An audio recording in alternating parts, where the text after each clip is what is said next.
Welcome, class. Welcome to the Renaissance, to the rebirth of the ancient knowledge. Europeans became aware, finally, of the civilization of Greece and Rome and what it was all about through the idea that the knowledge that was kept in the monasteries and convents of Constantinople were redistributed into Italy.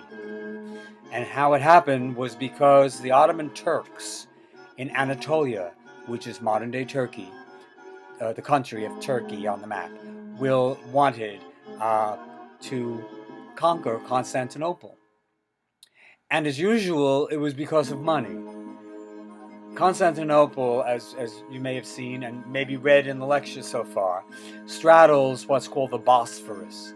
It's a piece of water, a body of water, a river, a very wide body that connects the Black Sea in the north and the gateway to all of the Russias. Ukraine is at the other end of the Black Sea from Constantinople into the Mediterranean. And whoever controls that body of water can control the shipping, the trade, through tolls and all sorts of things, and make a fortune. It's all about money. It always is about money, isn't it? Anyway, they conquered, and because they were an Islamic people, the Christians who were in Constantinople were very afraid, and they ran away. I shouldn't say they ran away. They left, right? They were under siege from the east, so they went west, back to Italy, back to Rome, you might say. And with them came all the manuscripts and all of the drawings and the knowledge of the ancient world that was kept in the libraries of Constantinople were now available to people in Florence and Rome and Pisa and Venice and as far as Florence, especially Florence, because Florence is considered the birthplace of the Renaissance. So that happened, 1453.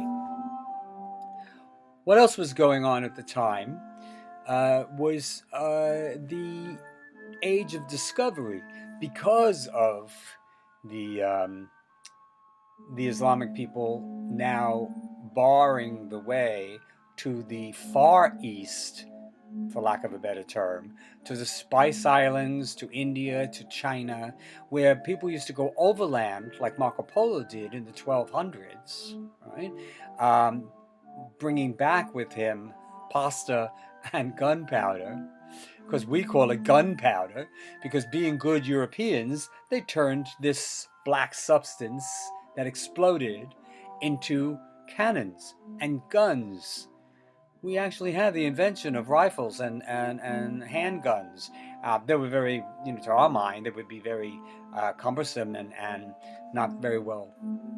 Well, anyway, you can see them. Go Google it. Early arms. You'll see what they look like.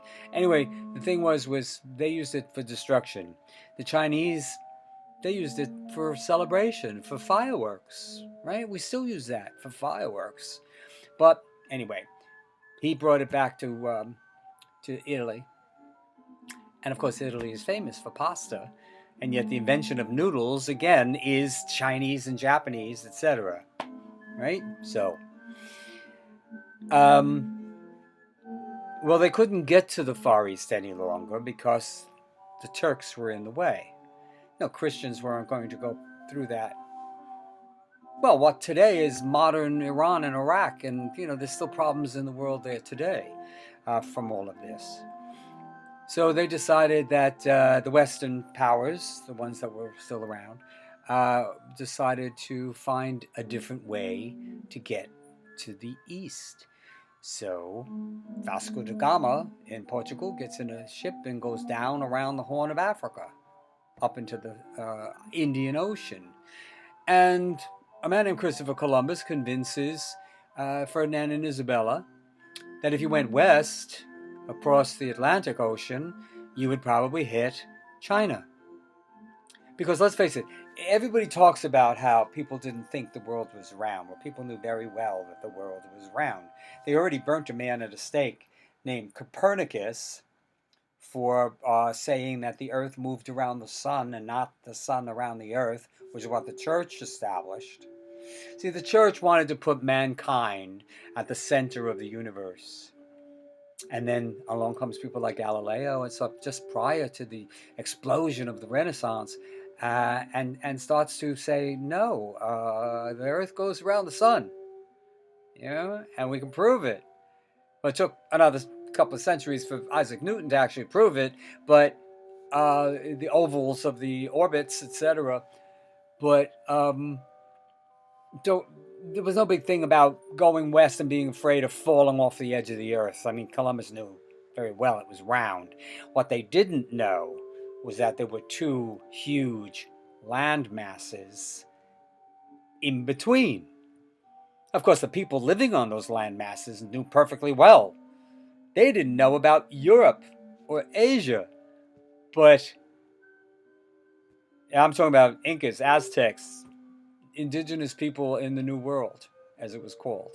The New World is just as old as the Old World.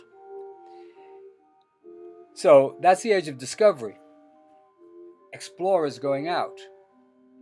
Also, if you turn the telescope, change its lenses, you can look very well down into the smaller things. Some microscopes were starting to be looked at and looked through.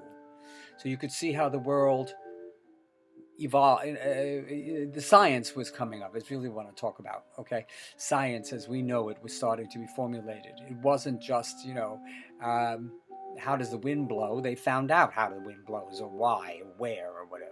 Okay,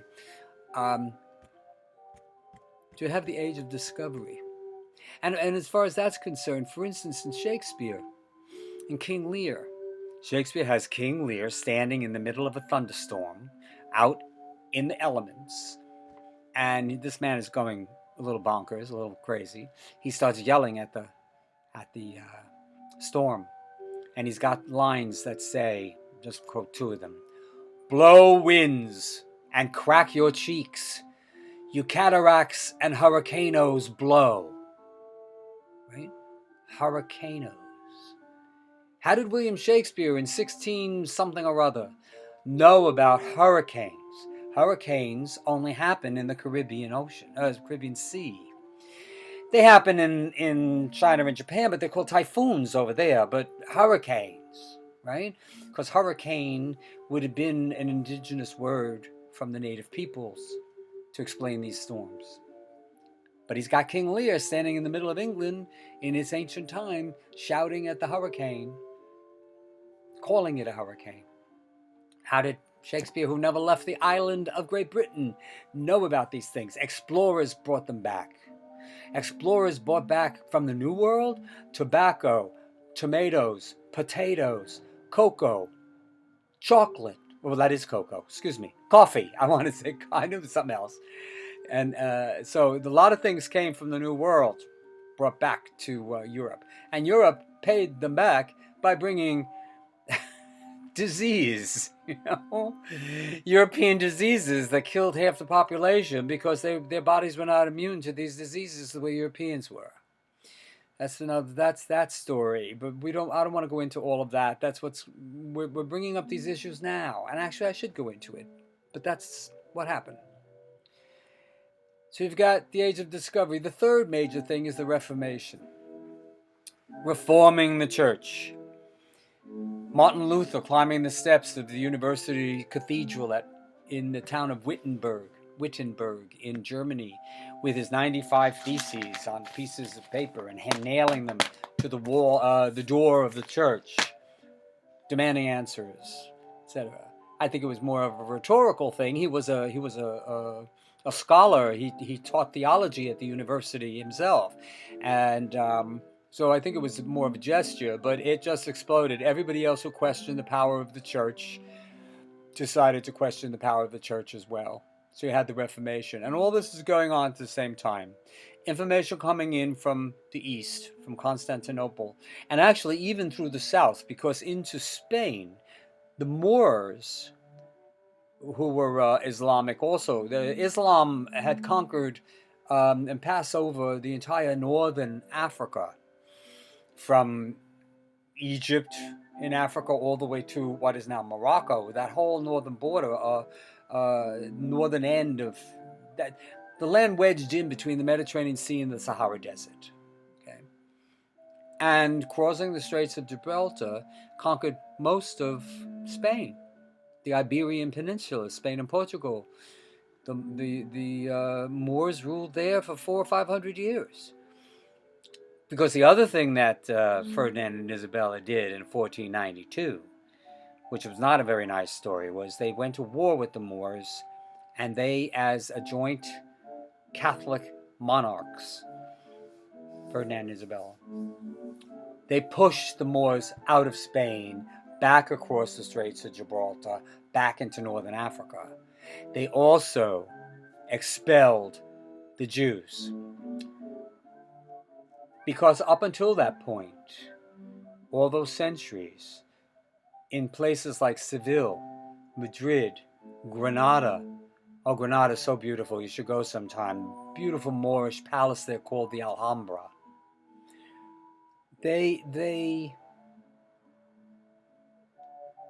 The three religions, the three monotheistic religions of the world lived very harmoniously in Spain for centuries, side by side by side.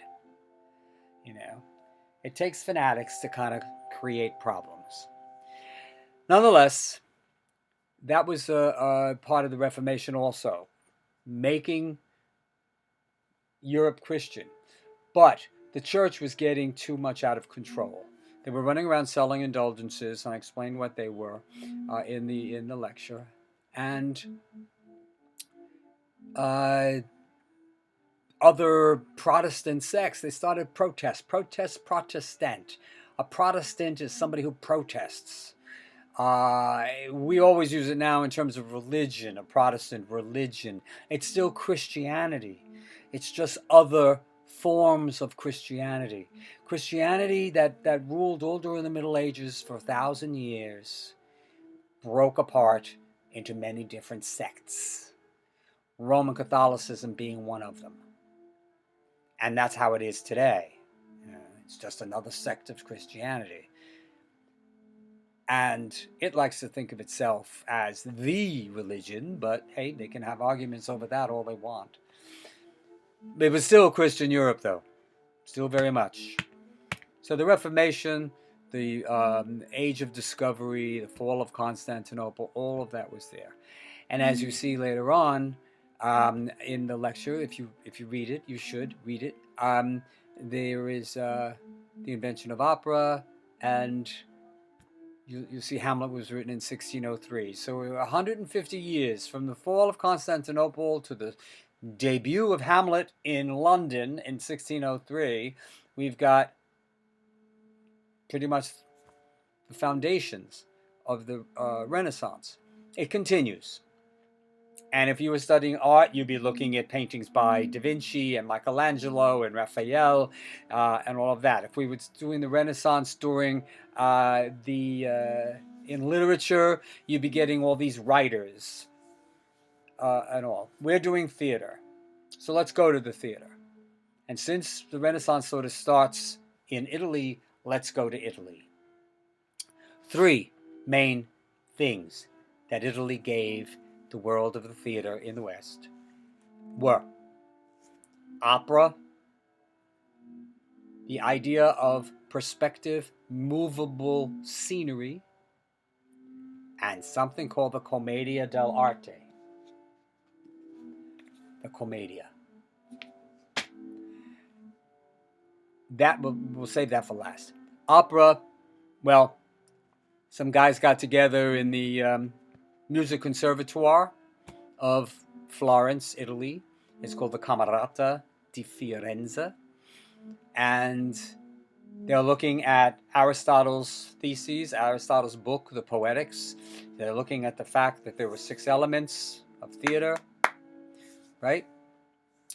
And that the play structures, they're also looking at not Seneca, that's Roman, but the Greeks. Aristotle, I'm going to blank, I'm sorry. Aeschylus, Sophocles, and Euripides, they're looking at the plays. The plays are written in verse form, and they're figuring, well, and Aristotle mentions music, so maybe it's sung. So they decided to have the whole play sung through from beginning to end, and that's the definition of opera. Opera is simply sung drama. There's some diversions later on in the 19th century where Beethoven has spoken words and operatic arias, except Mozart does the same thing in the 1700s, but mostly it's sung through, using music to express the emotions of the characters, etc. So that's the first biggie because there were no playwrights here. Machiavelli, I wrote about him a little bit. That's it. Right? But there were no real big playwrights in Italy at this time. We'll see in Spain and England and France that there are very many, not very many, but we're going to pick 3 from each country, very influential and highly esteemed playwrights. Shakespeare among them. Anyway, so movable scenery. Right, I showed you a picture in the lecture of the Teatro Farnese that invented where the proscenium arch was invented. And the proscenium was used to hide the mechanics to change scenery. You see, they came up with a book. They found a book by a man named Vitruvius, which is called De Architectura, it's Latin. And he told everybody how to build all this stuff. And he had a lot of machines and things on spirals and ropes and everything else. And so everybody decided that we're going to hide the scenery, hide the machinery, and change the sets, either between the acts. The curtain was invented at this time too. The idea of hiding it all from the audience and then opening up a curtain and there's a new set. Or indeed, as we do now, changing it in front of everybody and looking like a miracle. Watch those things. Right? I mentioned in the email that I sent along with the lectures that I've embedded the links from YouTube into the lectures. So as you're reading it, click on that. It'll interrupt the boring reading you're going to have to do with a little bit of 3-4 minute things to look at as you're moving along. All right, so try to do that. You'll see the movable scenery. The other big thing is the in perspective, the idea of creating depth. At first, they did false perspective, where they would build sets. You know, if you go outside and you look down the street, psychologically your eyes sees things, of course, but the things that close up are bigger than the things far away. That's perspective. All right, it's an artistic term. If you were studying art history, you'd learn all about vanishing points and perspective and all of that to make a two-dimensional picture look three-dimensional. Well, they didn't quite know how to do that without actually building in 2 dimensions. So, I mean 3-dimensionally, excuse me. So that if those records back behind me right now, those shelving in this kind of 3-dimensional perspective, it's hard to explain because we're in a 2-dimensional form here, that would be built maybe as big as my waist up. I could never walk back there because as I walk back there, it would get smaller and I would get bigger.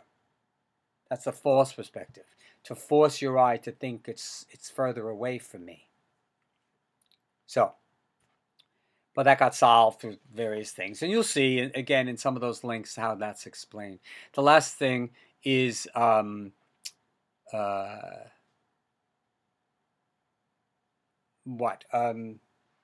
Commedia.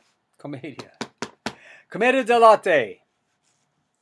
Troops of traveling players making up plays as they go along. They don't necessarily make it up, because if you were working with another actor on a scene over and over and over again, you would make that scene pretty much, this is the scene. It'll be done that way no matter how. You rehearse it, right? It's based on scenario. This is a lovely book, by the way. This is a book called The Italian Comedy. It was written in the 1700s, but it's got all kinds of descriptions and pictures and stuff about what I'm talking about. So backstage, they would hang on a curtain or someplace what they call a running order. What happens in each scene? Scene 1, blah blah blah. Scene 2, blah blah blah. Scene 3, blah blah blah. But no written dialogue. No written dialogue. That thing with the running order of the scenes is called the scenario. Okay, so that the actors will remember what the story is, because it's changed every time you did a performance. If you came into a town and we're going to set up for a festival and you were going to perform all week, you were going to do a different play every week. That's called repertory. You just do the different plays. Everybody memorizes stuff and you the different plays. This lasts even today. There were repertory companies that changed the bill every night. Opera houses mostly, but still. You can come up to a rep company that would do that. One night you do Hamlet, the next night you do The Importance of Being Earnest, and the next night you do The Devils, and the third night you do Macbeth. I mean, that kind of thing. Or fourth night. So, this is what I'm explaining. This is a little bit of a scenario from a play called Leghorn. Oh, excuse me, it's called Contracts Rumpus. Rumpus Contracts, right? Rumpus is going to let you know it's going to be a good time anyway. This is a comedy, by the way. Commedia dell'arte literally translates as the art of comedy. Okay? So these things are funny. Very funny. Very, very physically funny. People running around, chasing each other. There was a thing called a slapstick. 2 sticks put together with a handle. Oh, I don't have anything here to kind of show. But if you slap the stick, it would make a double extra, not only the slap on the person, but the extra piece of wood would slap also. Sometimes the extra piece of wood was a piece of leather, but that make a big crack sound. That was called a slapstick. And we call knockabout comedy, things clowns do, right? Slapstick comedy, coming from that era. So anyway, they also had stock characters. So let me just read you this scene, the way the scene's set up. Right? Act 1. Brighella enters, looks about the stage, and seeing no one, calls. Pantaloon, frightened, comes on. Brighella wishes to leave his service, etc. Pantaloon recommends himself to him. Brighella relents and promises to aid him. Pantaloon says, in a stage whisper, which is something like this. That's a whisper, but at the same time, you can hear it off in the audience, that his creditors, especially Truffaldino, insists on being paid, that the extension of credit expires that day. Truffaldino comes on, demanding payment. Brighella finds a way of getting rid of him. Pantaloon and Brighella remain. So at this moment, Tartaglia comes to the window and listens. You see, it's the scene, but there's no dialogue. You make that up, Brighella, I've got something to tell you. All my creditors are after me, and I don't know what to do about it. Well, I don't know. Let's go borrow some money. From who? Who do you think I should borrow the money from? I don't know. Right?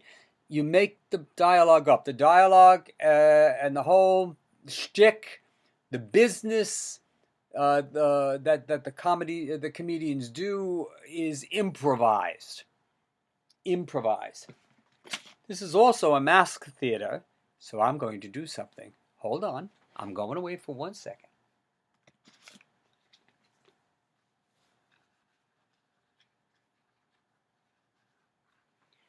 Ooh. So somebody it's a mask theater like the Greeks and the Romans, except that it's a half mask. They would have been made out of paper mache and maybe cloth, which of course doesn't, we don't have any masks from the actual period. This mask is latex, which is very modern. Excuse me, I made myself laugh. Right? This is Pantalone. Always the hook nose, always in red. He was wearing pants. In those days, men wore tunics or doublets with hose, almost stockings, like tights, right? You see Shakespeare things, right? So they, but he wore pants. And pants, P-A-N-T-S in English, is a derivation of the character pantaloon because he wore pants, red ones. In fact, in French, the word for pants is pantalon. Où est mes pantalons? Où sont mes pantalons? Where are my pants? Right? And each mask was recognizable. The actors who became famous, they were mostly in families. The Gelosi family, for instance, is probably the most famous of them. They traveled Europe, and from fair to wherever there was a festival, sometimes they landed in actual theaters. The French loved the Italian comedians. In fact, in Paris, there is a Boulevard des Comédiens, the Boulevard of the Comedians, on which a Commedia theater was. Here, let me just do another mask. I have two of these, right? This is another mask in another voice. Wait, if you look, you can look sad with this. I don't know what to do. I owe so much money. I don't know what I'm going to do next. I mean, who's going to help me? I'll help you. Why don't I help you? I'll come in. Well, I know what to do. We can rob the boss. Let's go rob the boss. Rob the boss? I don't know about that. Oh, come on. Where's your spirit? I'm sorry. I'm making all of this up. I love Commedia. I don't do it very well. But if you're lucky, if we were in a classroom, I'd be cavorting around and moving and everything else. But I was in a play one time, a musical, many long years ago, that was called Stop the World, I Want to Get Off, because besides masks, you can use makeup. This is a clown figure, and this is actually a photograph that the director gave of me. Whoop, here, let me settle it. There you go. That was me as a very young man playing Little Chap, his name was, in Stop the World, I Want to Get Off. And you can see the kind of Commedia look. It's a clown look, and it's not a mask. But one of those masks that I just showed you, I took that off my very wall. I've had it for over 40 years. If I break it, I'll kill myself. This was my mask when we did Servant of Two Masters here at Baruch. And I was Pantalone, right? You can see that, right? So it's a lively kind of theater. Watch the YouTubes again because there's actors doing it and you can see it better.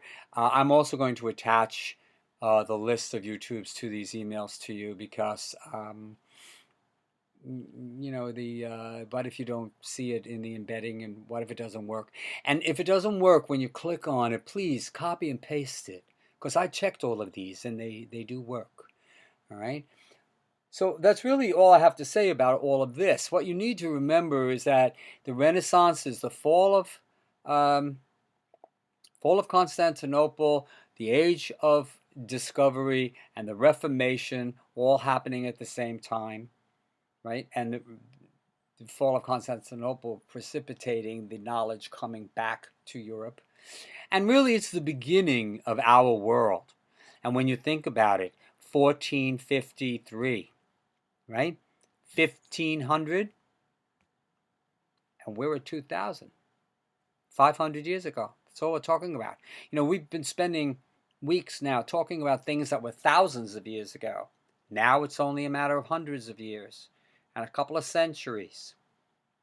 And you'll see that I wrote that the Commedia was very popular in the 16th and 17th centuries. Well, that's the 1400s and the 1500s. And it still is popular.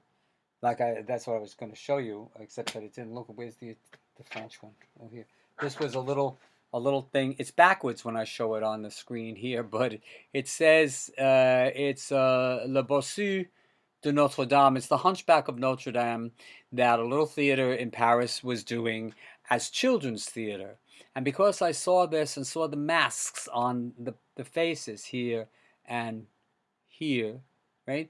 Because it was usually men who were masked. The women, they could do things with their makeups and stuff, but they weren't masked.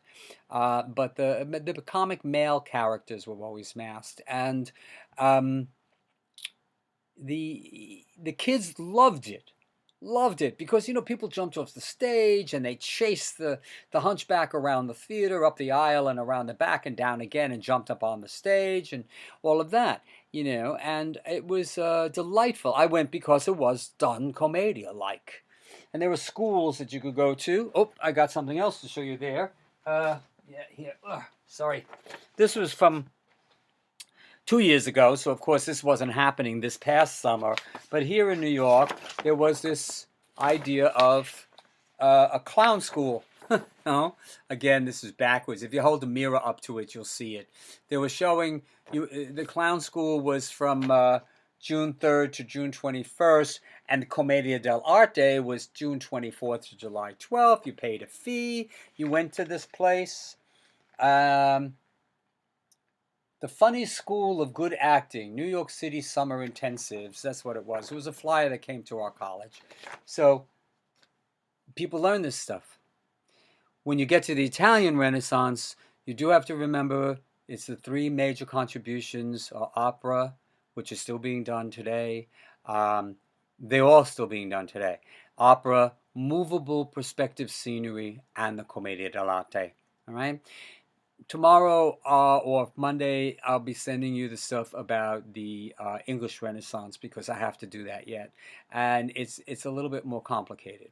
All right, so I hope you enjoyed. As usual, I take a while to warm up. I know I mumble at the beginning, but here I am. And you're all doing very well, by the way. Your reports were fine. Everybody sent me their reports. And we're okay. We're okay. Stay well, stay healthy, you and your families, and see you tomorrow.